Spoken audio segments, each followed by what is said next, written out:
Shalom Aleichem. Bapak Yahweh memberkati kita sekalian. Haleluya. Baik Bapak Ibu Saudara sekalian, pada pagi hari ini sebelum kita bersama-sama mendengarkan firman Tuhan, saya akan terlebih dahulu memperkenalkan seorang ibu yang pada hari Jumat kemarin beliau ini baru saja saya baptis pembaruan. Beliau datang khusus ke kota Semarang dari Surabaya untuk menerima baptisan pembaruan. Beliau adalah Ibu Rina Laksmiwati. Ibu bisa maju untuk memperkenalkan diri supaya jemaat Tuhan kenal semua. Mari silakan Bu. Tolong dikasih mic. Shalom. Waalaikumsalam. Saya ucap terima kasih untuk kesempatan pada pagi hari ini. Saya mengucap syukur kepada Bapak Yahweh. Ya karena Bapak Yahweh sudah mengantar, melindungi saya dari perjalanan dari Surabaya ke Semarang. Sehingga saya bisa tiba di Semarang dan saya sudah baptis pembaruan. Dan saya dibaptis oleh Bapak Gembala Nino Andretti. Saya mengucap terima kasih untuk Bapak Nino yang memberikan waktu luang buat saya untuk baptis. Saya percaya bukan kebetulan saya bisa baptis di Semarang, di Ungaran, dibaptis oleh Bapak Nino. Pesan saya untuk jemaat di sini, marilah kita semakin mendekat kepada Bapak Yahweh. Amin. Semakin giat melayani untuk pekerjaan Bapak Yahweh di tempat ini, supaya nama Bapak Yahweh dipermuliakan di Semarang ini. Dan saya percaya berkat Bapak Yahweh itu pasti melimpah buat kami, buat kita semua ya. Dan kami semua ini menjadi berkat bagi sesama, kami boleh menjadi terang, menjadi garam dimanapun kami berada. Amin. Ya, oke. Sekian kesaksian saya. Haleluya. Kita berikan tepuk tangan untuk Bapak Yahweh, Bapak Ibu Saudara sekalian. Dan pada pagi hari ini saya juga melihat seorang bapak dan ibu yang juga baru di tempat ini. Apakah benar bapak yang namanya Pak Budi Santoso? Betul ya, kemarin sempat salah. Saya minta tolong bapak dan ibu bisa maju dulu sebentar untuk memperkenalkan diri. Mari silahkan supaya jemaat Tuhan kenal semua. Haleluya. Mari. Halo Bapak Ibu. Waalaikumsalam. Perkenalkan saya Budi dan istri saya Vima. Kami tinggal di Semarang, di Sambiroto. Kami tahu gereja ini dan Pak Nino dari Pak Lukas di Magelang.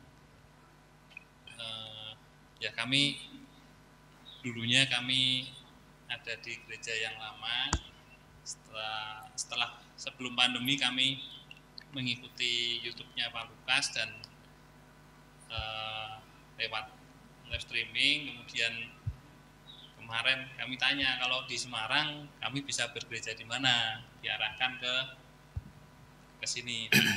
Saya sempat WA ke Pak Nino, kami ada niat untuk mulai beribadah di gereja lagi setelah pandemi sekian lama. Kami belum ke gereja lagi dan ini baru pertama kalinya setelah pandemi kami ke gereja lagi. Ya mohon dukungan dari Bapak Ibu. Haleluya.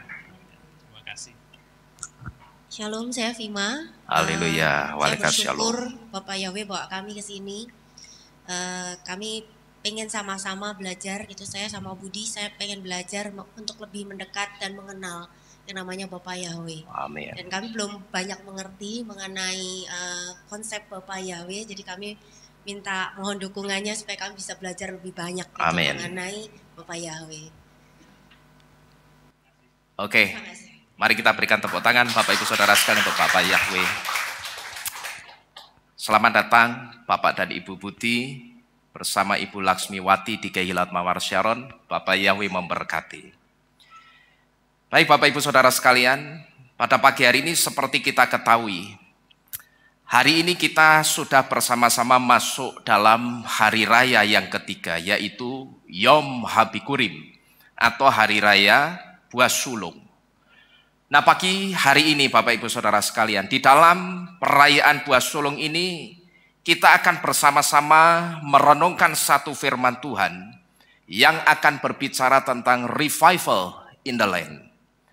Mari kita bersama-sama membuka kitab suci kita di dalam kitab Matai atau kitab Matius pasal ke-28 ayat pertama sampai dengan yang ke-6, dan kitab Yesaya pasal ke-60 ayat yang pertama sebagai dasar firman Tuhan yang akan kita dengar pada pagi hari ini. Matai 28 ayat pertama sampai dengan yang ke-6 dan Yesaya 60 ayat yang pertama. Saya akan bacakan ayat-ayat ini untuk saudara-saudara simak baik-baik. Dan setelah lewat hari Sabat, saat fajar menyingsing pada hari pertama pekan itu, Miriam Magdalene dan Miriam yang lain datang untuk menengok kubur itu. Dan lihatlah, sebuah gempa bumi yang besar telah terjadi, karena seorang malaikat Yahweh ketika turun dari Syamayim sambil menghampiri dia menggulingkan batu dari pintu kubur itu dan duduk di atasnya. Dan rupanya seperti kilat dan pakaiannya putih bagaikan salju. Dan karena rasa takutnya mereka yang sedang menjaga itu tergoncang dan menjadi seperti orang-orang mati. Dan sambil menanggapi, malaikat itu berkata kepada wanita-wanita itu, "Janganlah kamu takut, karena aku mengetahui bahwa kamu mencari Yesua yang sudah disalibkan. Dia tidak ada di sini karena dia sudah dibangkitkan sebagaimana yang sudah dia katakan. Mari, lihatlah tempat itu, tempat di mana Elohim dibaringkan." Satu lagi kita membaca di dalam kitab Yesaya pasal ke-60 ayat yang pertama. Kita baca sama-sama saudara ya. Yesaya 60 ayat yang pertama. Sudah ketemu semua? Belum? Sudah ya? Yesaya 60 ayat yang pertama kita baca bersama-sama. Alef, Bet, Gimel. Bangkitlah menjadi teranglah, karena terangmu telah datang, dan kemuliaan Yahweh telah bangkit atasmu. Amin. Haleluya. Nah Bapak Ibu Saudara sekalian, kita membaca dua kitab ini karena memang kedua kitab ini saling berkaitan satu dengan yang lainnya saudara. Dan terang yang sudah datang yang dimaksud di dalam kitab Yesaya 60 ayat yang pertama ini, tidak lain terang itu adalah nubuatan untuk Yesua. Kata bangkitlah di Yesaya 60 ini berbicara tentang kebangkitan Yesua. Kenapa saya katakan kata bangkitlah di Yesaya 60 ini pasti berbicara tentang kebangkitan Yesua? Karena kalau kita coba mundur dan melihat 7 pasal sebelumnya atau pasal 53, Yesaya 53 ini saudara, ini jelas menubuatkan penderitaan dan kematiannya Yesua. Sekalipun nubuatan Yesaya 53 tentang Yesua ini ditolak oleh orang-orang Yahudi yang tidak percaya kepada Yesua. Bahkan saya pernah memberitahu, sampai-sampai Yesaya 53 ini tidak boleh dibaca di sinagog.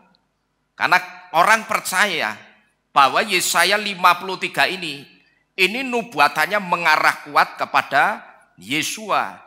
Sedangkan oleh orang Yahudi yang tidak percaya Yesua, yang menolak Yesua, Yesaya 53 ini ditolak saudara. Nah ini sebetulnya aneh. Karena apa?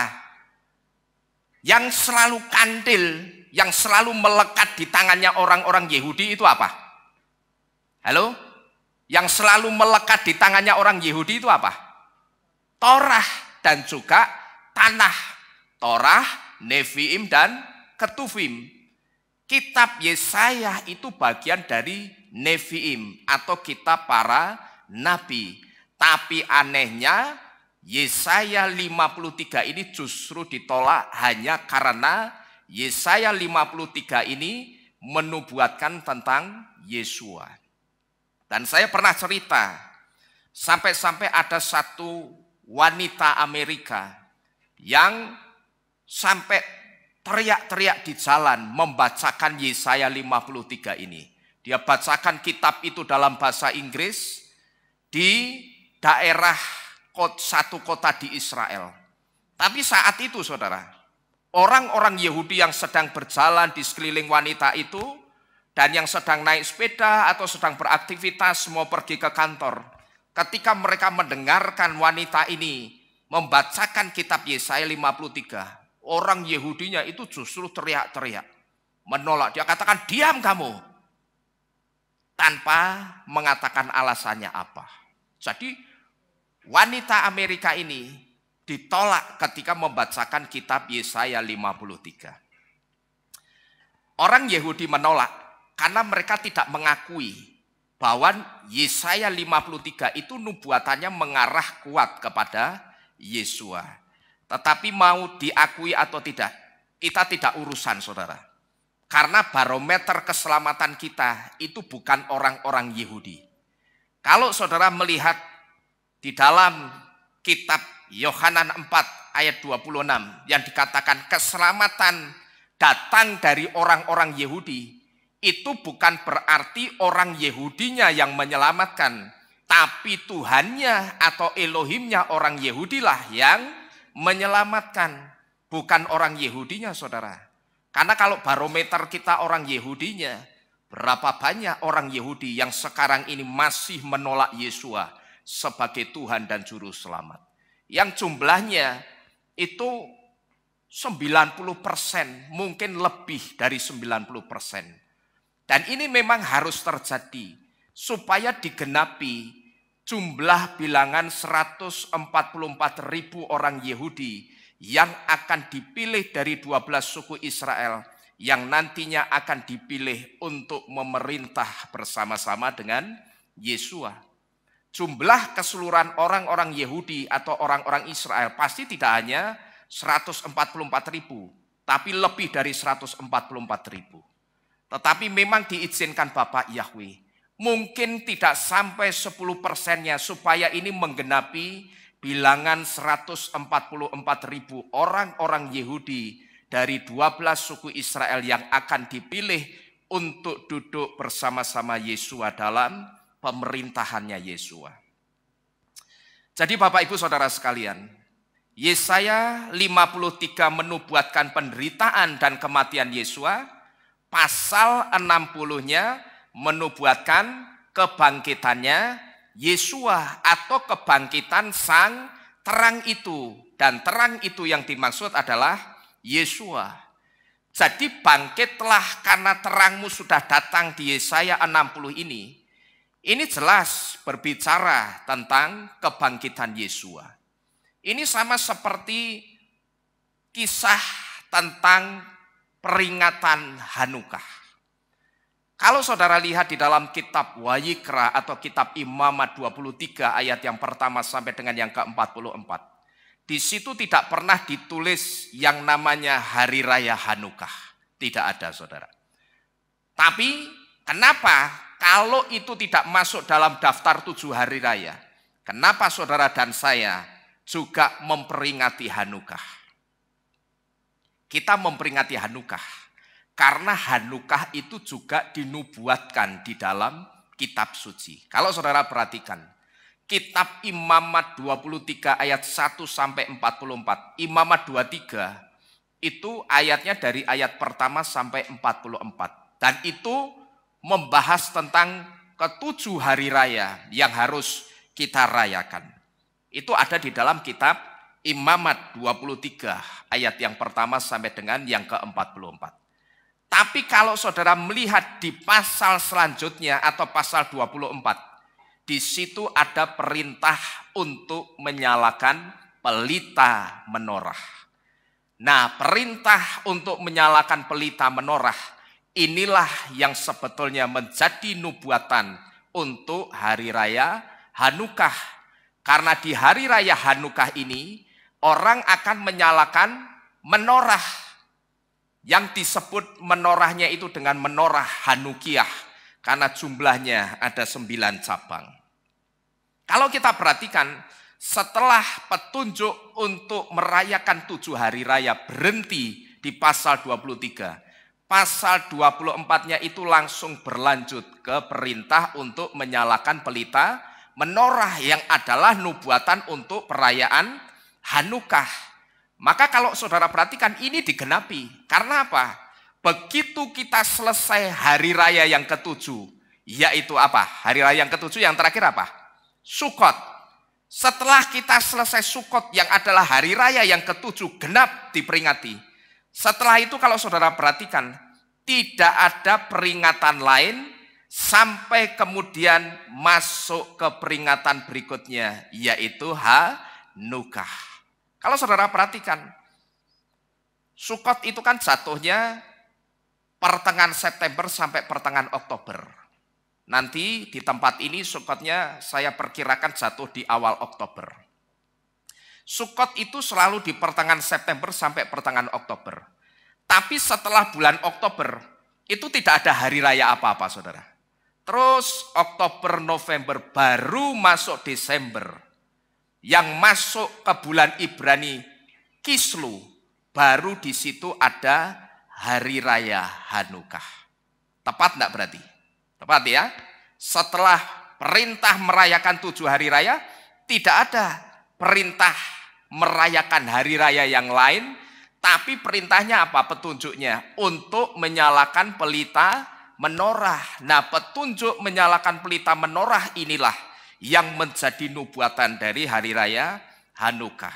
Jadi sekalipun Hanukah itu tidak ada dalam daftar 7 hari raya, tetapi tetap harus kita peringati karena di situ ada satu pesan penting yang bisa kita tarik dalam kehidupan kita.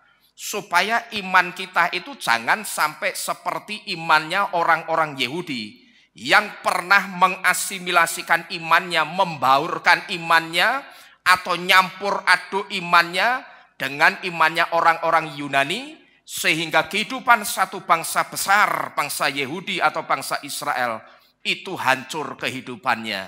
Dan yang lebih parah lagi, bait suci sampai dinajiskan gara-gara segelintir orang-orang Yahudi yang mau mengasimilasikan atau membaurkan imannya. Jadi Bapak Ibu Saudara sekalian, bangkitlah karena terangmu sudah datang di Yesaya 60 ini. Ini jelas berbicara tentang kebangkitannya Yesua. Dan ketika Yesua itu bangkit, maka otomatis berarti ada yang sudah dikalahkan oleh Yesua.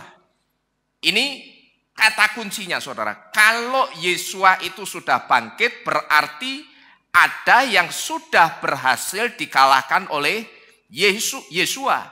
Sehingga Yesua itu bisa bangkit.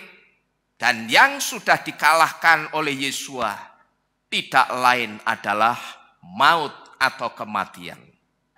Jadi Bapak Ibu Saudara sekalian, kalau maut atau kematian itu sudah dikalahkan oleh Yesua, maka saudara dan saya, kita itu patut bersukacita saudara. Karena apa? Karena Yesua itu memberikan wibawa untuk iman percaya kita. Orang-orang yang percaya kepada Yesua. Kita mesti bersukacita dan kita patut bangga dengan iman kita di dalam Bapa Yahweh dan Yesua. Tidak usah saudara mundur ke belakang lagi kembali kepada Yesus Kristus. Karena saya sudah sering memberitahu, tidak pernah ada keselamatan di dalam Yesus Kristus. Tapi keselamatan itu hanya di dalam Yesua HaMasyiah. Yesua HaMasyiah itu artinya Yesua tempat keselamatan itu. Kalau Yesus Kristus artinya cuma Jesus the Anointed atau Yesus yang diurapi.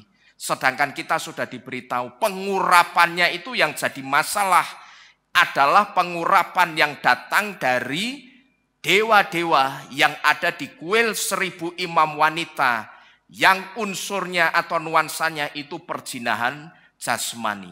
Maka saya katakan tidak layak nama Yesus Kristus itu kita puji-puji dan sembah. Karena Yesua HaMasyiah dan Yesus Kristus itu bukan pribadi yang sama tapi dua pribadi yang berbeda. Kita itu patut bersukacita bahkan bangga dengan iman kita di dalam Yesua. Karena apa? dengan Yesua itu mengalahkan maut dan kematian, sebetulnya di situ Yesua itu sedang memberi wibawa untuk iman percaya kita, orang-orang yang percaya kepada Yesua. Artinya iman kita itu ada wibawanya, saudara.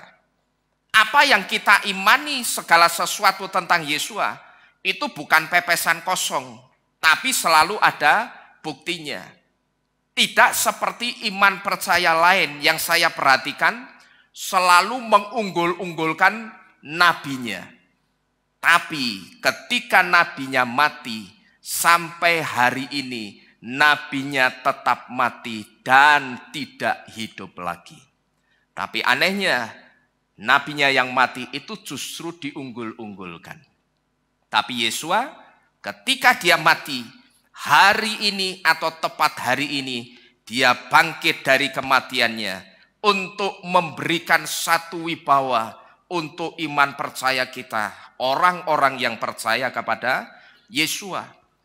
Jadi tidak ada yang perlu kita ragukan lagi, saudara, dengan iman percaya kita kepada Bapa Yahweh dan Yesua. Kalau soal Bapa Yahweh, mungkin orang masih mudah menerimanya, termasuk ketika mengkonvert penyembahan dari Allah ke Yahweh, masih mudah, masih gampang. Ketika orang Kristen ditanya, menurut kamu Tuhan kita dengan Tuhannya orang Islam sama atau tidak? Mereka pasti akan mengatakan tidak sama. Lah kalau tidak sama, coba kamu dengarkan di televisimu setiap jam 6 sore acara azan maghrib. Di situ ada kalimat La ilaha illallah, yang artinya tiada Tuhan selain yang namanya Allah atau Allah. Berarti Allah itu punyanya siapa? Oh iya ya, berarti Allah itu punyanya Islam. Nah terus bagaimana? Ya sudah, kita kembalikan Allah kepada Islam. Karena yang berhak memiliki Islam. Nah terus kita pakai apa? Kita punya Tuhan sendiri. Kita pakai nama Tuhan kita sendiri. Siapa? Yahweh.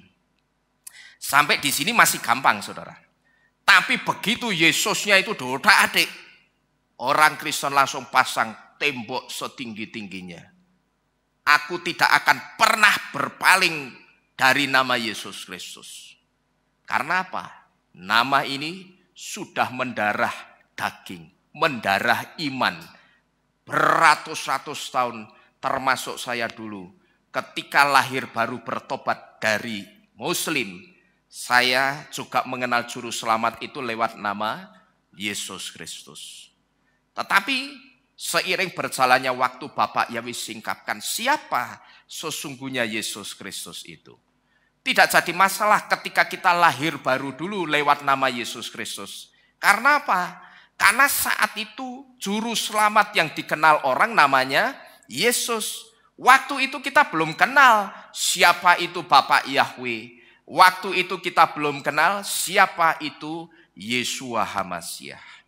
Jadi Bapak Ibu Saudara sekalian, kalau sekarang kita sudah kenal dengan Yesua dan kita ngerti Yesua itu bangkit dan kebangkitannya itu memberikan satu wibawa untuk iman percaya kita, yang artinya iman kita itu bukan pepesan kosong. Artinya segala kisah tentang iman kita di dalam Bapa Yahweh dan Yesua itu bukan iman yang pepesan kosong, tapi iman yang selalu ada buktinya.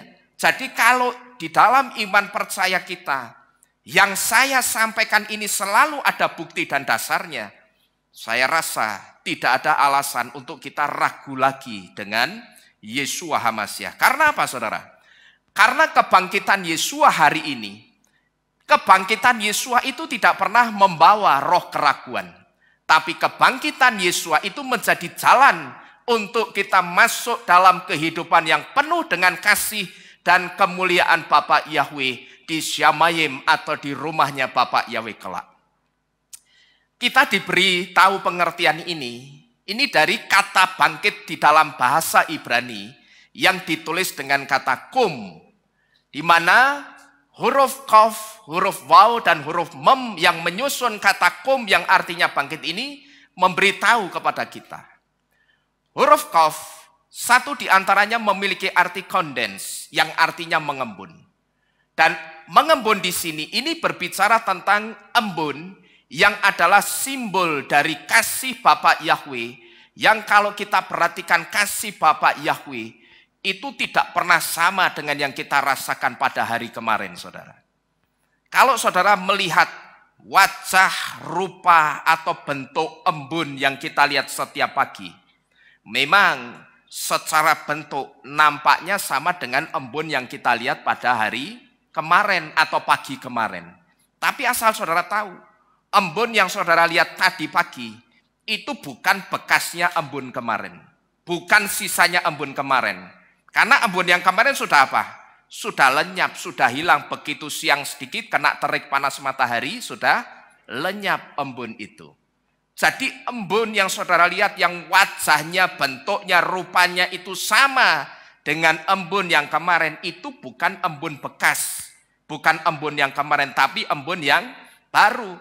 Dan seperti itulah kasih Elohim atau kasih Tuhan atau kasih Bapa Yahweh kepada saudara dan saya. Lalu huruf waw di dalam kata kum, ini huruf waw ini memiliki arti making secure atau membuat aman. Membuat aman di sini ini berbicara tentang ketenangan yang kita dapatkan. Dan orang kalau sudah aman, tenang dengan imannya, orang itu akan ragu tidak dengan imannya, saudara? Tidak akan ragu lagi. Lalu huruf waw itu juga memiliki arti connection atau penghubung. Dan waw juga memiliki arti glory atau kemuliaan. Dan huruf mem yang menyusun kata kum di sini, ini memiliki arti mayim yang artinya air. Dan mem itu juga memiliki arti blood atau darah, di mana air dan darah di sini berbicara tentang kehidupan. Jadi saudara ngerti pengertian yang di atas ini, karena kebangkitan Yesus hari ini tidak membawa roh keraguan, tapi kebangkitan Yesus menjadi jalan untuk kita masuk ke dalam kehidupan yang penuh dengan kasih dan kemuliaan Bapa Yahweh di Syamayim kelak.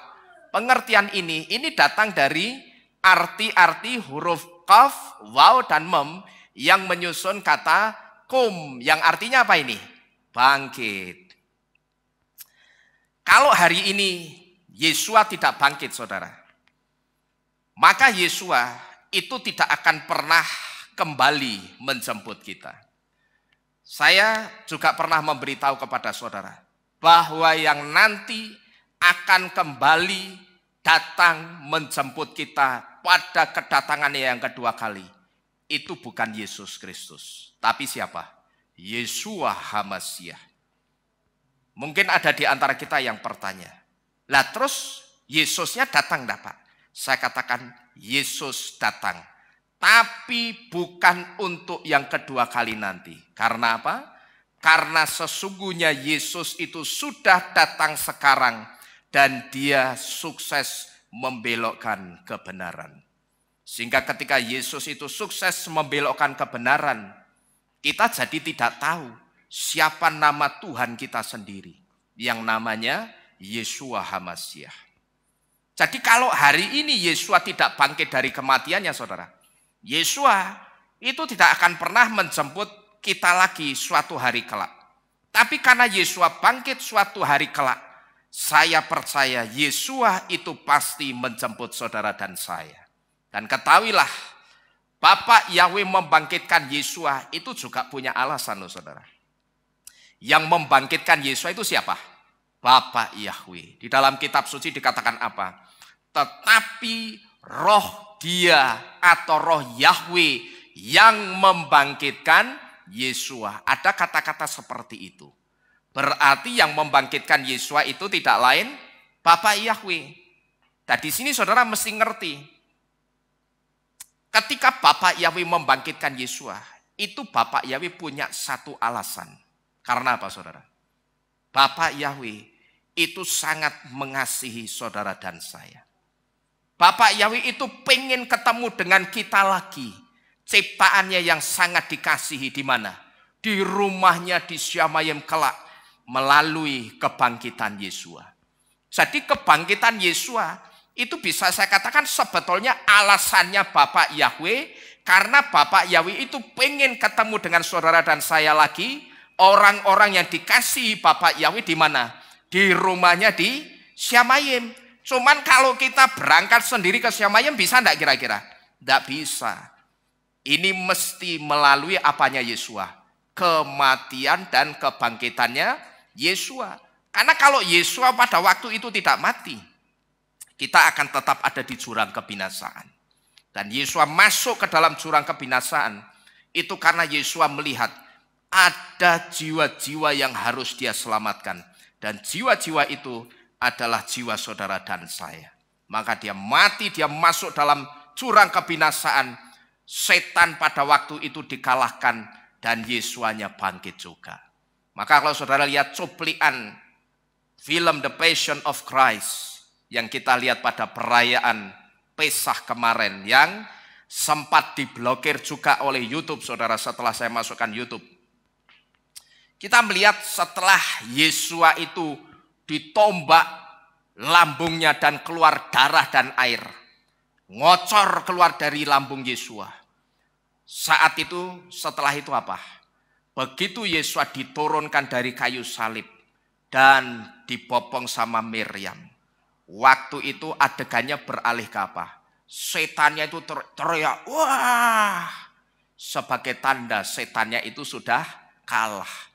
Dengan kata lain teriakannya itu sudah ngomong apa? Wah semi, aku kalah sama Bapak Yahweh. Kalah apa? Pertanyaannya. Kalah rebutan jiwa saudara dan saya. Karena Yesus mesti masuk ke dalam perut bumi dulu. Caranya bagaimana? Ya mesti mati. Dia mati masuk dalam perut bumi. Dia rebut jiwa kita. Lalu dia bangkit, dia bawa jiwa kita. Sehingga sekarang saudara dan saya ada di tempat ini untuk mengasihi Bapak Yahweh. Jadi Bapak Yahweh itu sebetulnya punya satu alasan kenapa dia membangkitkan Yesua. Karena dia ingin ketemu kita lagi, ciptaannya yang sangat dikasihi, di rumahnya di Syamayim, kelak melalui kebangkitan Yesua. Dan kalau sekarang ini Yesua bangkit, maka kebangkitan Yesua ini akan membangkitkan juga hal-hal penting yang lainnya yang berkaitan dengan keselamatan semua orang menjelang waktu kedatangan Yesua. Ini yang harus kita ngerti juga. Bahwa ketika Yesua sekarang ini bangkit, kebangkitan Yesua ini juga akan membangkitkan juga hal-hal penting lainnya yang berkaitan dengan keselamatan semua orang menjelang waktu kedatangan Yesua. Dan yang pertama akan dibangkitkan Yesua yang berkaitan dengan keselamatan manusia ciptaannya adalah yang akan dibangkitkan dulu adalah pengajaran yang dari Sion. Karena pengajaran dari Sion ini adalah pilar dari kebenaran yang akan membawa orang-orang yang mau menerimanya kepada keselamatan Bapak Yahweh. Pengajaran dari Sion jadi prioritas Yesua untuk dibangkitkan atau dihidupkan lagi. Karena waktu-waktu ini adalah waktu yang terakhir. Nah, kita diberitahu pengertian ini dari rangkaian huruf Kof dan Waw di dalam kata Kum yang artinya bangkit. Yang memberitahu kepada kita. Di mana huruf Kof, satu di antaranya juga memiliki arti time atau waktu. Kof itu juga punya arti last atau final yang artinya terakhir. Dan huruf Waw memiliki arti pilar atau tiang penyangga.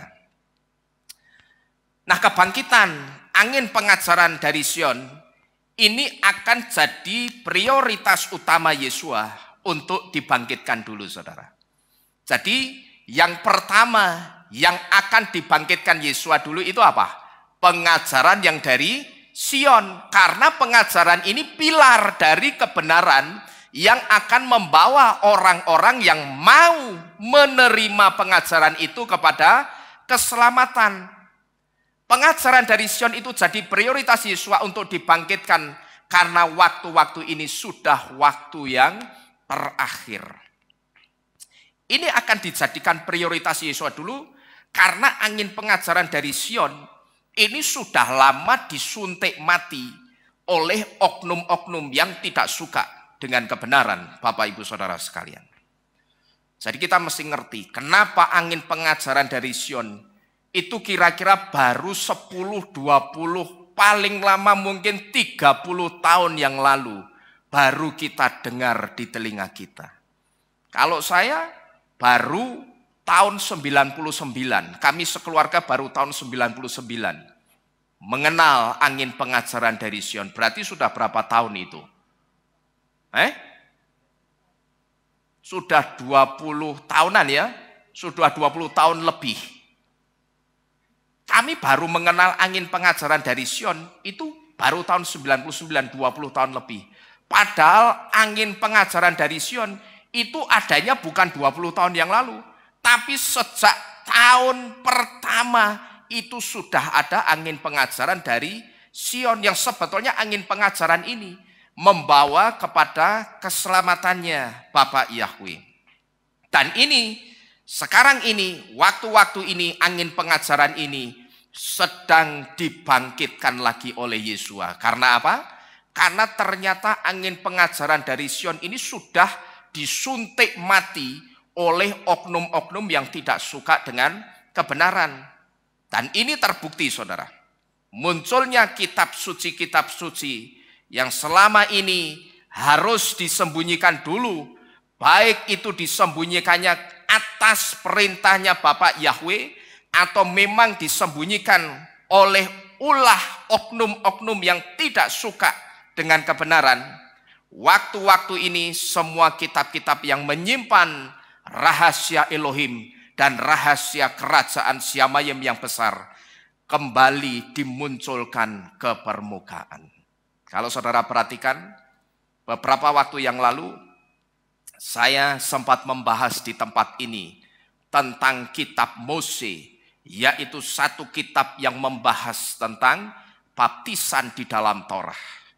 Waktu itu sempat ada orang yang bertanya kepada saya ketika saya diminta untuk melayani pelayanan firman di satu channel YouTube.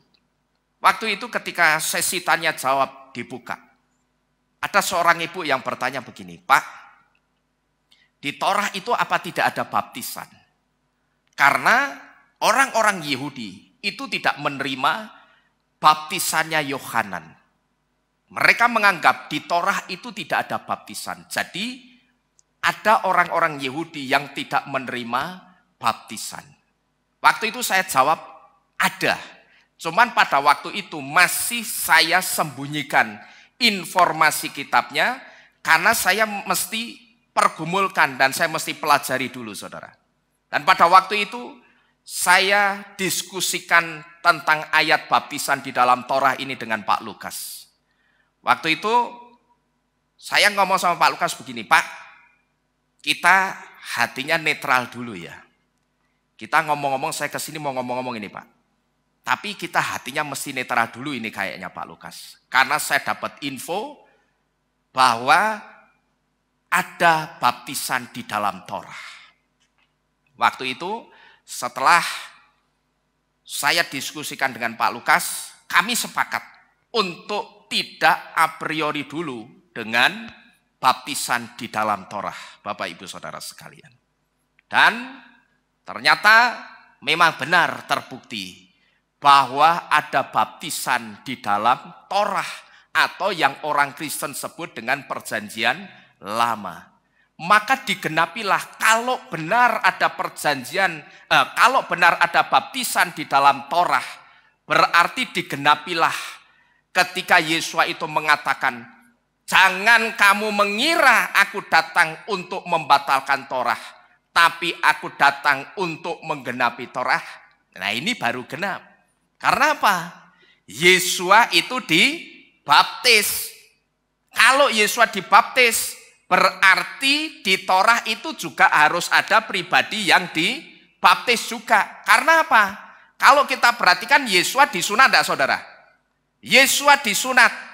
Nah kalau Yesua itu disunat, sedangkan sunat itu menggenapi Torah yang adalah perjanjian antara Bapak Yahweh dengan kaum Ibrani, Berarti kalau Yesus dibaptis, di Torah mesti ada orang juga yang dibaptis. Supaya apa? Genap. Matius 5 ayat 17 yang dikatakan, aku datang untuk menggenapi Torah. Itu mesti ada yang digenapi. Dan benar saja, ternyata di dalam Torah itu ada orang yang dibaptis. Dan orang itu adalah Adam. Maka genap saudara sekarang. Kalau kita menerima Yesua itu adalah Adam yang kedua, yang taat kepada bapaknya, maka Adam yang pertama berarti juga harus diapain? Dibaptis. Karena Yesua Adam yang kedua dibaptis, Adam pertamanya juga dibaptis. Tapi kisah ini tidak pernah ditulis di dalam handphone suci kita atau kitab suci kita. Tidak ada. LAI dan ILT tidak menulis atau mencatat kisah ini. Tapi kisah ini ada di dalam satu kitab yang namanya Kitab Mose atau Kitab Musa. Yang kemarin saya juga sudah memberitahu. Kita jangan a priori dulu. Karena kita sudah diberitahu. Kitab Mose ini yang pegang siapa? Mormon. Apakah kalau yang pegang Mormon berarti kitabnya sesat? Belum saudara, belum tentu. Karena apa? Mormon itu cuman pegang, memiliki. Tapi yang ngarang kitab Mose ini bukan nabinya Mormon yang namanya Joseph Smith. Bukan. Mormon itu cuman pegang, memiliki kitab itu. Maka yang harus kita lakukan, sikap kita apa? Kita lihat saja isinya, jangan lihat siapa yang memegang. Sama seperti kisahnya, bagaimana sampai bait suci itu bisa dinajiskan, sehingga meja persembahan yang seharusnya dipakai untuk mengorbankan anak domba, tapi berubah menjadi pengorbanan terhadap satu binatang yang namanya anak babi. Itu kisahnya ditulis di mana? Itu kisahnya ditulis di kitab Makabe. Sedangkan kitab Makabe itu tidak ada di dalam kitab suci kita. Tapi Makabe itu ada di mana? Deuterokanonika, kitab yang dimiliki oleh Katolik. Kita tahu iman kita dan Katolik tidak sama.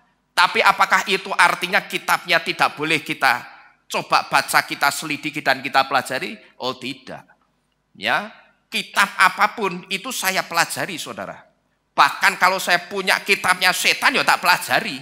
Tapi apakah kalau saya mempelajari itu artinya saya mau jadi pengabdi setan kayak film itu? Ya tentu saja tidak. Saya mesti belajar banyak hal karena saya juga mesti memberitahu kepada saudara banyak hal. Bahkan yang perlu primbon KB ya tak pelajari supaya saya ngerti kebenarannya itu seperti apa. Jadi Bapak Ibu Saudara sekalian, waktu-waktu ini semua kitab-kitab yang menyimpan rahasia Elohim yang besar, semuanya itu mulai dimunculkan ke permukaan satu persatu. Muncullah kitab Henok, kitab Yobel, kitab Yaser, kitab Esdras, dan kitab-kitab lainnya. Sehingga dengan munculnya kitab-kitab yang hilang ini, pengetahuan kita itu akan semakin bertambah, Bapak Ibu Saudara sekalian. Dulu saudara, kalau saya perhatikan satu tema atau satu topik firman Tuhan, ketika dibawakan oleh beberapa pendeta, saya perhatikan penerangannya itu sama atau mirip-mirip. Katakanlah saya ambil tema soal kekhawatiran.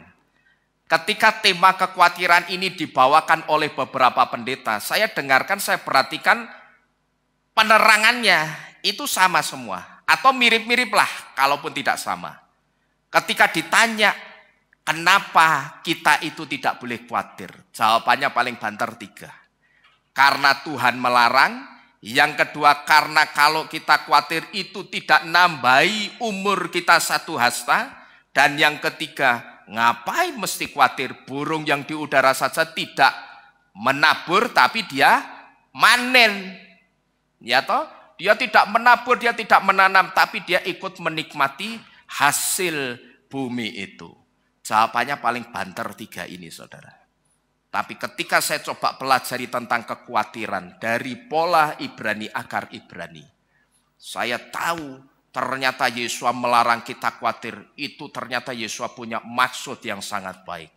Karena ternyata di dalam kekhawatiran ketika kita khawatir, sebetulnya di situ kita sedang menyingkirkan energinya Tuhan yang namanya pertolongan keluar dari dalam kehidupan kita. Tapi di waktu yang bersamaan tanpa kita sadari, kita sedang menarik energi negatif dari luar masuk ke dalam kehidupan kita. Cuman yang jadi masalah energi negatif yang kita tarik itu namanya curse atau kutuk. Maka wajar kalau Yesua itu melarang kita khawatir. Karena dengan kita khawatir kita sedang narik apa tadi? Kutuk. Lah orang nek hidupnya diisi kutuk tak. Ora usah bunuh diri nganggo mainan ayunan pakai leher. Ya toh? Tinggal khawatir saja 3 bulan dintanya mati dewi nanti. Itu loh. Maka saya sekarang ngerti kenapa Yesua itu kok melarang kita khawatir. Karena ternyata di dalam kekhawatiran menyimpan energi kutuk yang sangat besar. Tapi dulu ketika topik tentang kekhawatiran ini disampaikan dengan pola Yunani, saya perhatikan penerangannya itu mirip-mirip hanya dengan 3 jawaban tadi saudara. Tapi kalau kita perhatikan sekarang, begitu kita masuk dan menerima pengajaran dari Sion yang murni atau pengajaran akar Ibrani. Kalau saudara perhatikan, telaahnya atau pengamatannya pengajaran dari akar Ibrani itu sangat jauh berbeda. Bahkan jauh lebih dalam pengertiannya ketimbang pengertian yang selama ini kita ketahui. Saya ambil contoh tentang satu kisah yang paling pertama dicatat di dalam kitab suci kita, di dalam Torah, yaitu kisahnya tentang Hawa yang digoda oleh ular. Yang selama ini kekristenan ngertinya ular yang menggoda Hawa itu ular yang jalannya melata, yang berjalan dengan perutnya.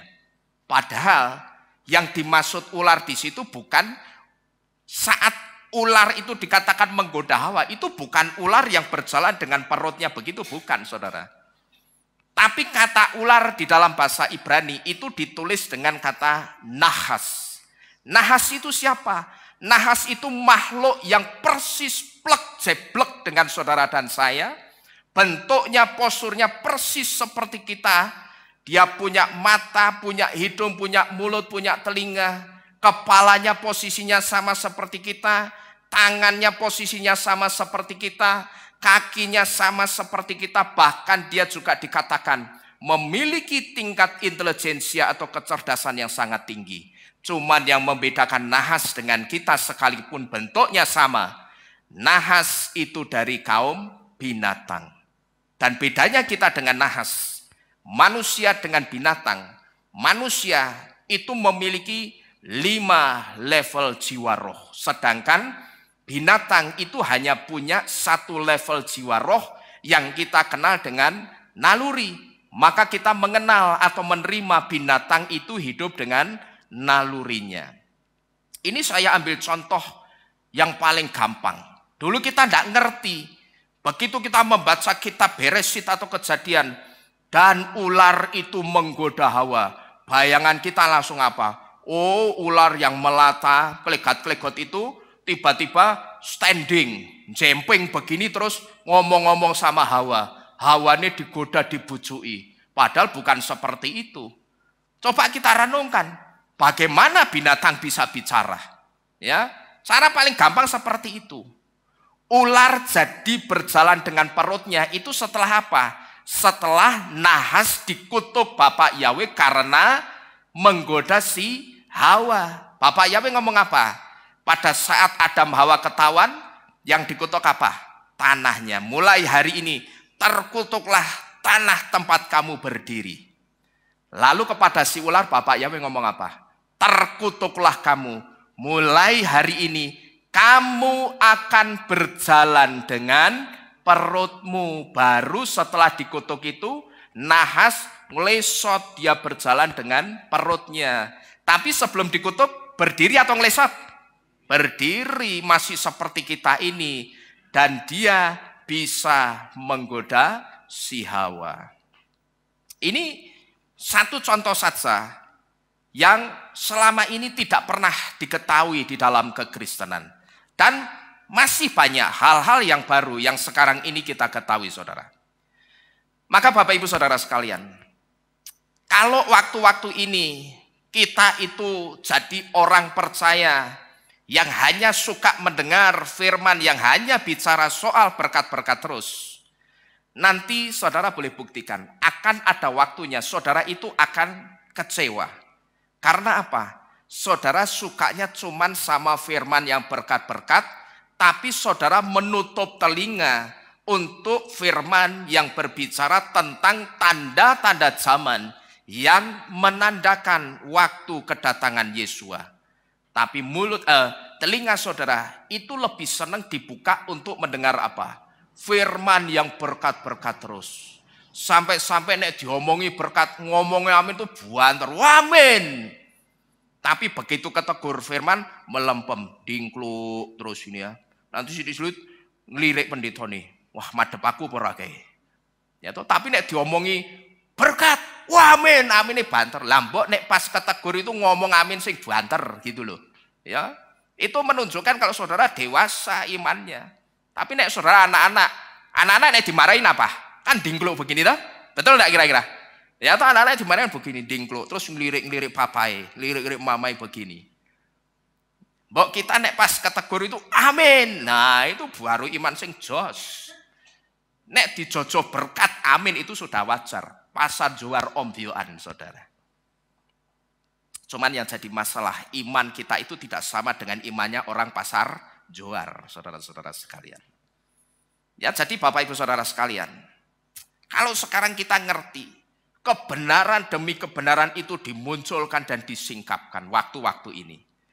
Maka kalau waktu-waktu ini saudara itu tipe orang yang masih suka mendengar firman, pokok aku nek firmane keras, negur-negur, nemplak-nemplak, nyindir-nyindir, nabrak-nabrak, aku rak meneng gereja. Tapi nek firmannya berkat, oke, aku akan datang ibadah. Kalau saudara masih suka jadi orang yang seperti itu, saudara boleh buktikan, suatu saat saudara akan kecewa. Karena apa? Saudara lebih suka nutup telinga saudara untuk firman yang memberitahu kita tentang tanda-tanda zaman yang menandakan waktu kedatangan Yesua, tapi saudara justru lebih prefer, lebih suka buka kuping untuk apa? Firman yang berkat-berkat terus. Saya katakan bukan berarti kita tidak boleh mendengarkan firman yang bicara berkat-berkat. Bukan seperti itu. Saudara dan saya kira-kira butuh berkatnya Bapak Yahweh enggak untuk hidup, saya tanya. Betul tak? Saya pun juga butuh. Karena hidup saya itu hanya bisa hidup kalau saya diberkati Bapak Yahweh. Demikian pula dengan saudara. Tapi bukan lantas ketika kita itu butuh berkatnya Bapak Yahweh, terus kita ngapain? Kita sukanya cuman sama firman-firman yang berkat-berkat. Bukan seperti itu. Jadi bukan berarti kalau kita butuh firman berkat, bukan berarti kita cuman harus suka sama firman yang berkat-berkat. Bahkan mungkin ada di antara kita itu yang sudah bosan mendengar soal tanda-tanda zaman. Karena apa? Wah, dari dulu ngomongi soal kedatangan Yesua, tapi di mana Yesuanya sampai hari ini kok juga tidak kunjung datang. Bahkan mungkin ada di antara kita yang sudah bosan mendengarkan firman yang berbicara soal tanda-tanda kedatangan Yesua. Saudara boleh bosan, cuman saudara perhatikan baik-baik. Bahayanya kalau saudara pas bosan, terus Yesuanya datang, piye jajal. Kalau sudah Yesua datang, pas kita keadaan bosan, tidak suka mendengarkan firman yang selalu memberitahu kita mesti berjaga-jaga karena tanda kedatangan Yesua itu semakin dimunculkan ke permukaan. Kita bosan karena Allah dari dulu diomongi Yesua meh teko ya ora teko-teko. Lalu di situ kita bosan. Bahayanya itu begini saudara. Pas kita bosan, kita tutup telinga kita tidak mau dengar lagi firman-firman yang berbicara tentang tanda-tanda kedatangan Yesua.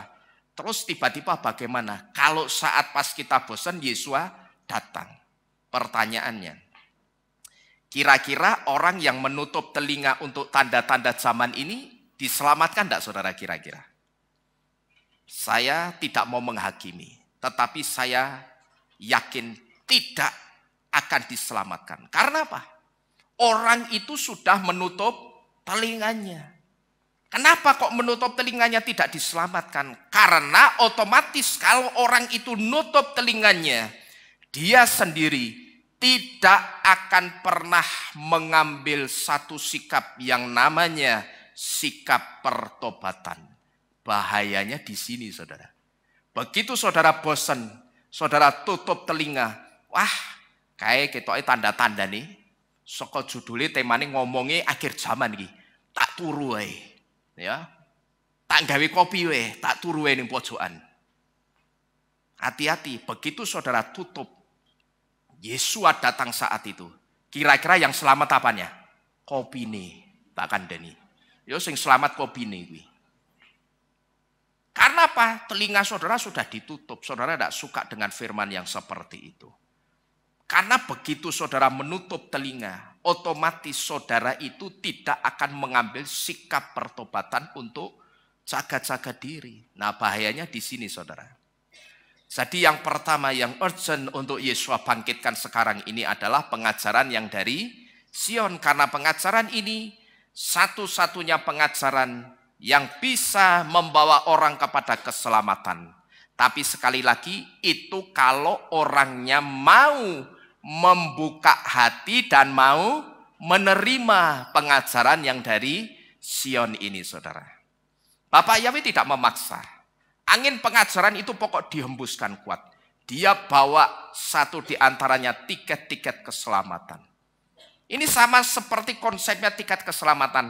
Kamu tak kasih tiket keselamatan gratis, tak obral. Menerima Yesua dan Yahweh, kamu pasti selamat. Lalu orang mengatakan apa? Oh tidak, mohon maaf, aku sudah punya juru selamat sendiri. Ya sudah, tidak apa. Bawa sini tiket keselamatannya. Tak kasihkan orang yang mau menerima tiket keselamatan itu. Ini yang pertama, saudara. Bapak Yahweh tidak memaksa, dan ini juga berlaku untuk orang yang membuka hati dan menerima pengajaran dari Sion. Kemudian yang kedua, yang akan Yesua bangkitkan juga menjelang waktu kedatangannya adalah kesadaran orang untuk hidup dalam kekudusan. Karena apa? Karena tanpa kekudusan tidak seorang pun bisa berjumpa dengan Yesua nantinya. Huruf waw dengan nilai gematria 6 dan 6 yang adalah angka manusia sesuai kitab Gilyana 13 ayat yang ke-18. Angka 6 yang berbicara tentang angka manusia ini berbicara tentang man in his sinful nature, which denotes Satan's influence over man. Yang artinya kurang lebih manusia dengan sifat dasarnya yang mudah jatuh dalam dosa karena pengaruhnya siapa ini? Setan. Coba kita buka kitab suci kita bersama-sama. Di dalam kitab Bet Korintim atau kitab 2 Korintus pasal ke-7 ayat yang pertama. Saya akan bacakan, saudara simak baik-baik. Di situ dikatakan, selanjutnya hai yang terkasih, karena memiliki janji-janji ini, kita dapat menyucikan diri kita dari semua pencemaran daging dan roh, sambil menyempurnakan kekudusan di dalam takut akan Elohim.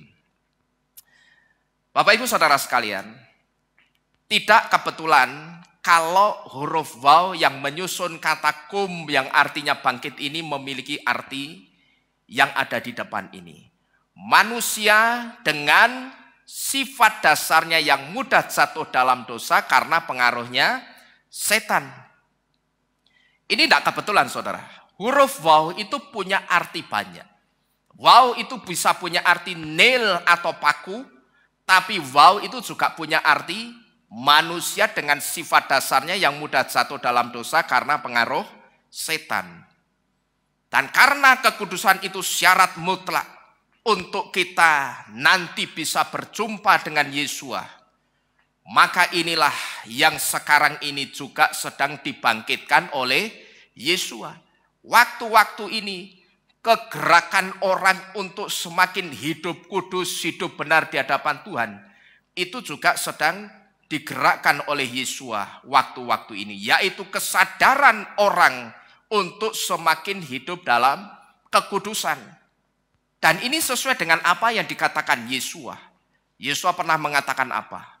Hendaklah kamu kudus karena Bapamu yang di Syamayim itu juga kudus. Yang harus kita perhatikan baik-baik juga, saudara. Ini ada satu hal penting, saudara perhatikan baik-baik. Yang harus kita perhatikan baik-baik juga di balik kesadaran orang akan kekudusan yang sedang dibangkitkan Yesua waktu-waktu ini. Seiring dengan kesadaran untuk hidup kudus yang sedang dibangkitkan Yesua waktu-waktu ini, Yesua itu juga akan membangkitkan jantung orang yang tidak mau hidup kudus. Yang dibangkitkan di sini itu artinya dikeraskan jantungnya. Maka digenapilah apa yang dinubuatkan Yesua di dalam kitab Geliahna 22 ayat 11. Yang kudus akan semakin kudus, tapi yang cemar akan apa ini? Semakin cemar, Bapak Ibu Saudara sekalian. Dan kita mesti hati-hati. Kalau jantung itu sudah dikeraskan, akan sangat sulit untuk orang itu bertobat. Kasusnya sama siapa ini? Sama seperti kasusnya siapa? Kasusnya Firaun. Pada waktu itu, ketika Mose itu diutus Bapak Yahweh menemui Firaun. Kamu ngomong ya sama Firaun. Suruh itu Firaun melepaskan anak-anakku Israel. Sama Firaun dilepaskan enggak, saudara? Dilepaskan. Tapi colke ndase gondeli buntuti. Dilepaskan, ditarik lagi, nanti diperingatkan lagi, dilepaskan. Setelah dilepaskan yang pertama, digondeli sama Firaun lagi. Terus Bapak Yahweh ngomong, suruh lepaskan lagi. Ya dilepaskan lagi, tapi digondeli lagi. Yang ketiga, dilepaskan, digondeli lagi. Di situ Bapak Yahweh mikir, oh ini orang ini mau main-main sama aku ini. Ya Firaun ini mau ngajak main-main ini sama aku.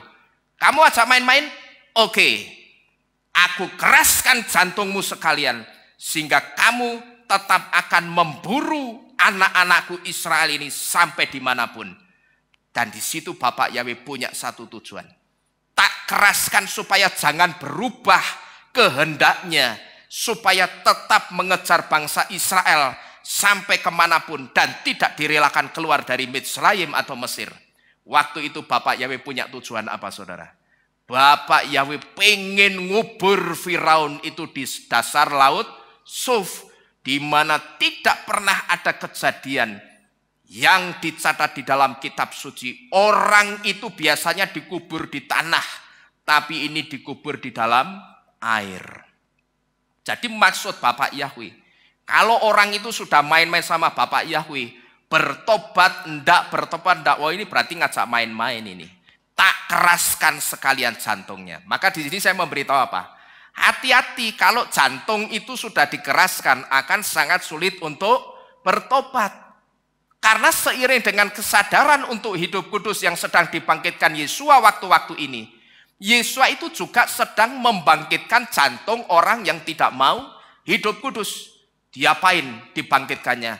Dikeraskan sekalian.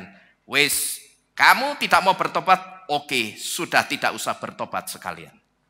Tapi ingat, Bapak Yahweh punya satu tujuan. Kalau sampai orang itu tetap tidak bertobat, itu artinya dia sedang mau dibawa sama Bapak Yahweh kemana? Kepada satu penghukuman yang sangat keras, sama seperti penghukumannya Firaun. Maka kalau kita perhatikan, saudara, berapa banyak orang yang hidup dalam ketidakkudusan, yang ketika disuruh bertobat malah semakin menjadi-jadi. Orang sudah ketahuan hidupnya tidak dalam kekudusan, tapi disuruh bertobat, bukannya bertobat malah semakin menjadi-jadi. Bahkan malah menghindari nasihat yang baik. Bahkan saya pernah melihat sampai ada orang yang untuk menghindari nasihat itu sampai pergi ke tempat lain supaya bisa tetap apa? Berbuat tidak benar dengan alasan atau mengatasnamakan apapun. Entah mengatasnamakan pekerjaan, mengatasnamakan urusan ini itu, Tapi saya tahu, saya lihat, oh ternyata menghindari nasihat yang baik. Disuruh hidup kudus, suruh hidup yang benar, tidak mau. Tapi malah pindah ke tempat lain supaya bisa apa? Tetap hidup dalam ketidakbenaran. Memang saya katakan untuk hidup kudus atau tidak, itu pilihan masing-masing orang, saudara. Tapi kalau kita sudah tahu kekudusan itu syarat juga untuk keselamatan, apa ya mau terus-terusan hidup seperti ini? Lalu kalau kita perhatikan juga, ini kalau soal kekudusan, katakanlah orang itu jatuh dalam dosa perzinahan, yang bukannya menerima nasihat tapi justru menghindari nasihat itu. Tapi kalau kita perhatikan juga, saudara, orang-orang yang sekarang ini sedang keberatan dengan Torah soal makanan kosher, berapa banyak orang yang mulutnya berat makan kosher yang juga menghindari nasihat yang baik. Soal apa? Makanan kosher. Saya perhatikan banyak orang yang ketika dinasehati soal nasihat yang baik tentang makan makanan yang kosher, bukannya diikuti tapi justru dihindari. Ketika diarahkan untuk taat makanan kosher, bukannya taat malah apa? Cari komunitas yang sama-sama makannya tidak kosher. Saya perhatikan ini fenomenanya seperti itu. Wah, di Keilat Mawar Sharon makanan kosher keras sih. Wis tak golek gereja pengagung Yahweh lainnya wis. Sing mangane entuk kosher entuk ora. Ya sing abu-abu. Pokoknya aku pas pengen mangan kosher ya aku ora kena firman. Nek pas ora mangan kosher ya aku ora kena firman. Tak nyari komunitas yang sama-sama makannya tidak kosher.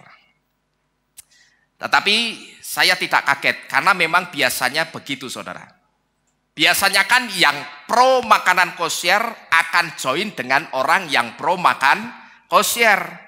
Tapi yang mulutnya berat makan kosher akan bergabung juga dengan orang yang tidak makan kosher, saudara-saudara sekalian.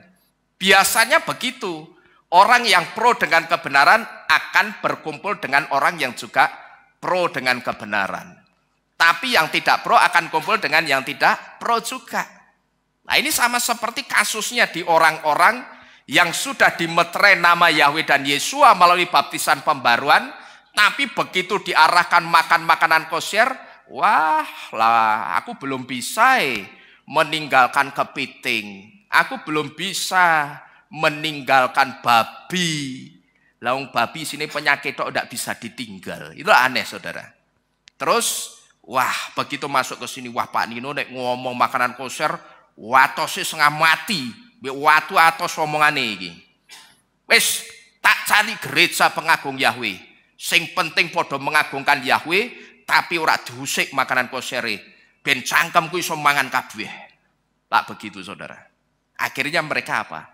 Cari komunitas yang juga tidak makan makanan kosher. Saya tidak heran, saudara. Karena kitab suci sudah memberitahu. Yang kudus itu akan semakin kudus, yang cemar akan semakin cemar. Cuman pertanyaannya begini, saudara. Ya perhatikan baik-baik di depan. Orang mengatakan kita tidak perlu pusing soal makanan kosher. Itu sebetulnya karena apa, saudara? Ada yang tahu enggak? Orang mengatakan kita tidak perlu pusing soal makanan kosher. Itu sebetulnya karena apa? Ada yang tahu? Ini berhadiah ini. Berhadiah makanan kosher. Ya nanti setelah ibadah. Itu di depan sudah banyak makanan, itu hadiahnya. Kira-kira kenapa? Orang keberatan mengatakan kita tidak usah kita itu pusing soal makanan kosher. Ora popo.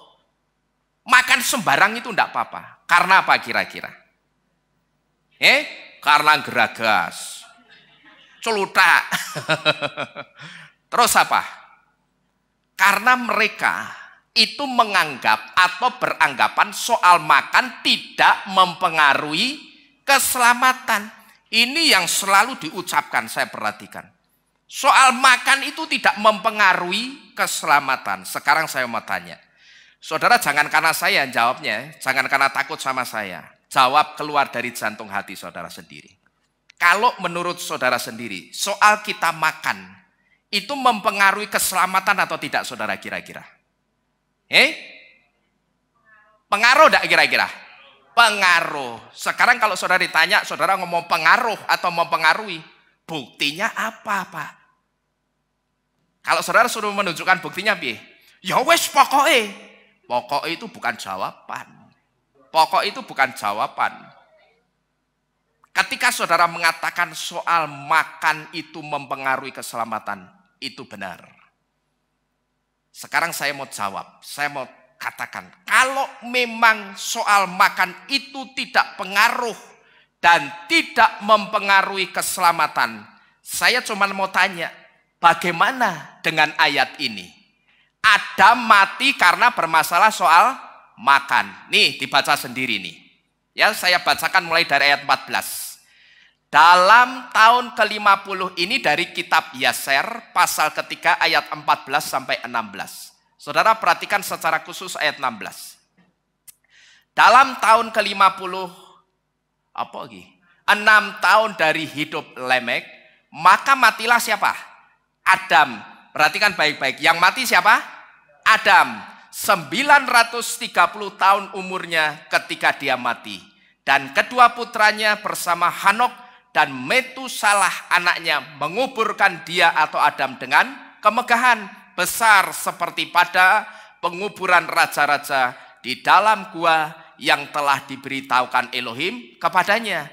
Di tempat itulah semua anak-anak manusia mengadakan perkabungan besar dan ratapan karena kematian Adam. Karena itulah sekarang telah menjadi kebiasaan di antara anak-anak manusia sampai hari ini. Sampai di ayat 15 dulu. Jadi kalau sekarang ada model layat, terus di layat ada yang nangis-nangis karena ada orang mati, itu ya sebetulnya dari ini saudara. Ya kan dikatakan apa? Di tempat itulah semua anak-anak manusia mengadakan apa ini? Perkabungan besar dan ratapan, tangisan karena kematiannya Adam. Karena kematiannya siapa ini? Adam itu siapa? Artinya apa Adam? Adam itu artinya manusia. Jadi karena kematian manusia. Karena itulah sekarang telah menjadi kebiasaan di antara anak-anak manusia sampai hari ini. Terus ayat 16. Adam apa ini? Mati karena dia apa? Makan buah dari pohon pengetahuan. Dia dan anak-anaknya sesudah dia seperti telah dikatakan Yahweh Elohim. Sekarang saya mau tanya, matinya karena apa? Ada kata karena loh ini. Ada mati karena dia makan dari buah dari pohon pengetahuan. Kalau hidup itu simbol dari selamat atau keselamatan saudara, berarti kalau mati atau kematian yang dialami Adam karena makan buah pengetahuan, berarti mati atau kematian itu simbol dari apa?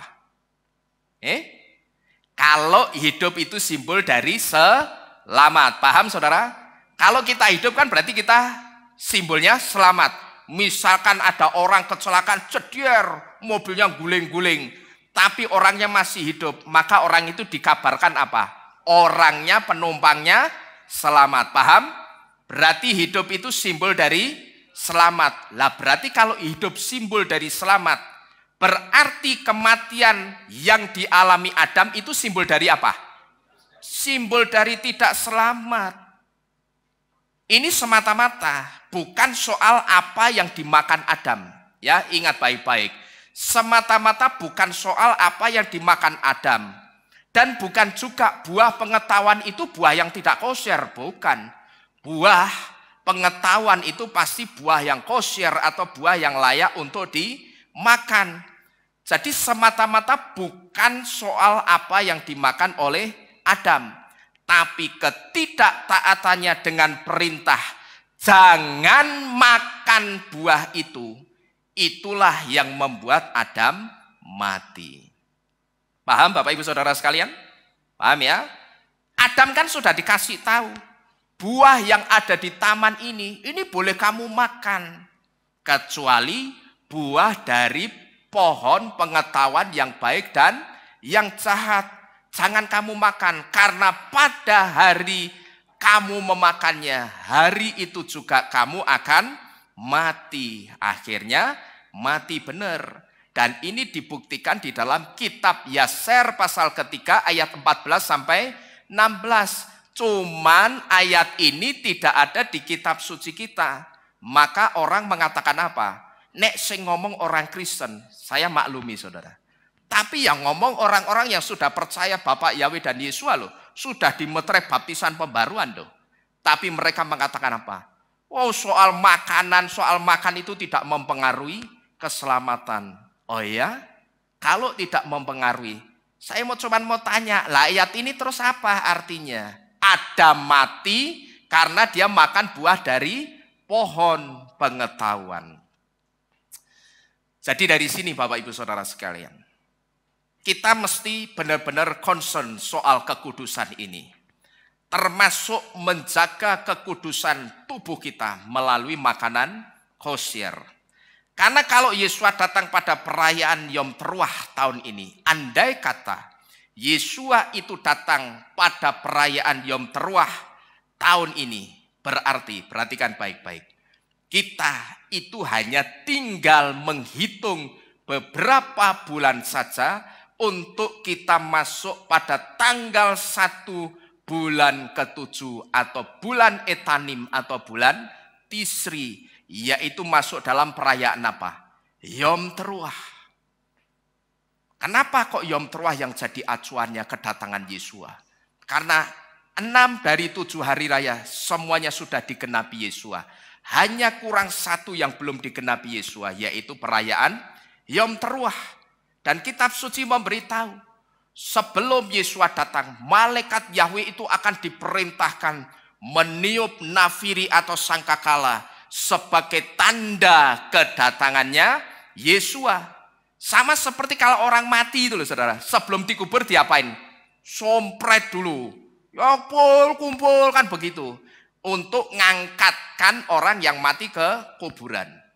Nah Yesus juga begitu, sebelum Yesus datang, malaikat Yahweh itu akan diperintahkan meniup nafiri atau sangkakala sebagai tanda kedatangannya Yesua. Sedangkan Yom Teruah itu adalah hari raya peniupan nafiri. Pertanyaannya, apakah ini kebetulan? Tidak ada yang kebetulan di dalam iman percaya kita. Maka saya percaya, kalau Yesua datang nanti, Yesua pasti datang tepat pada perayaan Yom Teruah atau peniupan nafiri. Cuman pada peniupan nafiri tahun Ibrani keberapa, itulah yang kita tidak pernah tahu, saudara-saudara sekalian. Jadi sekali lagi soal kekudusan itu ternyata tidak bisa diabaikan. Ketika seseorang ada dalam kejatuhan, tapi tidak pernah ada niatan untuk memperbaiki diri dan membereskan dengan Tuhan, seharusnya orang itu membuat satu pertanyaan atau satu tanda tanya yang besar. Apakah seperti ini ya? Jantung yang dikeraskan Bapak Yahweh seperti jantungnya Firaun itu? Harusnya kalau orang itu dinasihati yang benar, hidup dalam kekudusan, tapi justru menghindari nasihat itu, orang itu harusnya bertanya, kok aku menghindari nasihat yang baik ya? Apakah seperti ini ya? Jantung yang dikeraskan Bapak Yahweh seperti jantungnya Firaun itu. Sehingga rasanya aku malas memperbaiki diri dan membereskan dengan Tuhan. Dan buatlah satu pertanyaan. Kalau Yesua datang, andai kata Yesua datang di awal tahun 5784 ini, sudahkah aku beres? Kemudian yang ketiga, yang akan Yesua bangkitkan juga menjelang waktu kedatangannya adalah jumlah bilangan goyim atau orang-orang di luar bangsa Israel atau bangsa Yahudi yang akan diselamatkan untuk menggenapi nubuatan kitab Romiim atau kitab Roma pasal 11 ayat yang ke-25. Kita lihat dulu videonya saudara. Ya, sekalipun ini video yang singkat, tetapi video ini memberitahu bagaimana nama Yesua itu sekarang sudah dipuji-puji di mana-mana. Ini di acara The Send yang diselenggarakan di Brasil. Ketika mereka nyanyi seperti ini, coba saya ulangi. Coba saudara perhatikan.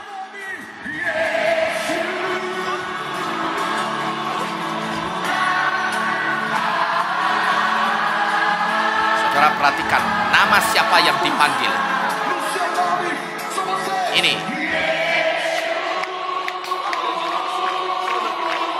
Nama siapa saudara? Yesua.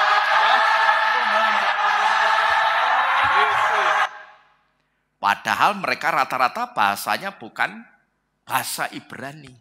Seharusnya yang mereka sebut kalau sesuai bahasanya apa? Jesus. Tapi kenapa dari mulut mereka keluar teriakan nama Yesua?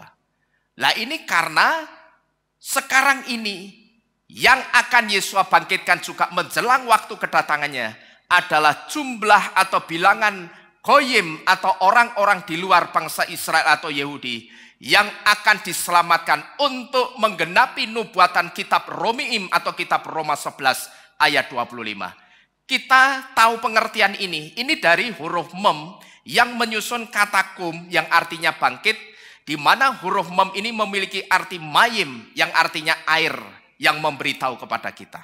Nah, kaitannya apa? Air sama orang goyim. Air dalam nubuatan kitab Giliana atau kitab Wahyu 17 ayat 15 adalah kata sandi atau simbol dari orang banyak, yaitu kumpulan besar orang dari berbagai bangsa, kaum, dan bahasa. Coba kita buka sama-sama. Di dalam kitab Romiim dulu, pasal 11 ayat yang ke-25. Roma 11 ayat yang ke-25 di situ dikatakan, sebab aku tidak ingin kamu tidak mengetahui rahasia ini saudara-saudara, supaya kamu jangan menganggap bijaksana terhadap dirimu sendiri. Perhatikan baik-baik, bahwa kekerasan jantung dari sebagian Israel telah terjadi sampai pada penggenapan bangsa-bangsa lain tiba. Ini artinya keselamatan itu awalnya eksklusif miliknya orang-orang Yahudi atau bangsa Israel. Tapi setelah Yesua mati, keselamatan itu tidak lagi eksklusif miliknya orang-orang Israel, tapi terbagi menjadi milik bangsa-bangsa atau yang disebut dengan goyim atau orang-orang di luar bangsa Israel juga. Lalu kitab Giliana pasal ke-17 ayat yang ke-15, di situ dikatakan, dan dia berkata kepadaku, apa itu? Air yang engkau lihat itu, tempat pelacur itu duduk, adalah apa itu? Kaum dan kerumunan orang dan bangsa dan bahasa. Jadi air di sini ini simbol dari orang banyak, kumpulan besar orang dari berbagai bangsa, kaum, dan bahasa. Nah, saudara-saudara sekalian, sebetulnya saudara, ayat ini, ayat nubuatan untuk pengikutnya anti Hamasyah. Ya, jadi sebetulnya Wahyu 17 ayat 15 itu sebetulnya ayat nubuatan untuk pengikutnya anti Hamasyah. Maka di situ tadi dikatakan apa? Air yang kamu lihat itu adalah tempat di mana pelacur itu duduk. Di mana pengikut dari anti Hamasyah ini jumlahnya itu sangat banyak sekali. Dan jumlah yang sangat banyak ini digambarkan dengan air. Karena apa? Karena saking banyaknya pengikutnya dan tidak terhitung jumlahnya. Seperti itulah air yang tidak ada seorang pun yang bisa menghitung jumlah air yang ada di dunia ini. Karena pengikutnya apa? Pengikutnya itu tersebar di seluruh belahan dunia ini. Dan pengikut yang dimaksud itu adalah orang-orang yang berkiblat tidak lain ke Vatikan. Saudara tahu siapa yang dimaksud. Nah, kumpulan besar orang dari berbagai bangsa, kaum, dan bahasa ini sekaligus menjadi simbol dari jumlahnya orang goyim atau jumlahnya bangsa-bangsa di luar bangsa Israel yang akan diselamatkan oleh Yesua. Tapi sekali lagi saya kasih catatan di sini, tentunya orang goyim yang akan diselamatkan di sini yang dimaksud bukan goyim yang pengikutnya anti Hamasyah seperti di kitab Gilead 17 ayat 15, tapi goyim yang dimaksud di sini adalah goyim seperti saudara dan saya yang percaya kepada Yesua yang akan diselamatkan, seperti orang-orang goyim di Brasil yang sekarang ini sudah meneriakkan nama Yesua Hamasyah. Kalau kita perhatikan saudara, pertobatan waktu-waktu ini, di mana-mana itu banyak orang yang menerima Bapa Yahweh dan Yesua. Dan itulah Ruach HaKodes yang terus dibangkitkan Yesua untuk membuat hujan pertobatan di mana-mana. Jadi kalau saudara perhatikan, sekarang ini banyak sekali orang bertobat memanggil nama Yahweh dan Yesua. Itulah sebetulnya Roh Kudus atau Ruach HaKodes yang sekarang ini terus dibangkitkan oleh Yesua untuk membuat hujan pertobatan di mana-mana. Kenapa? Pertanyaannya sekarang, kok Bapak Yahweh itu pakai Roh Kudusnya sendiri?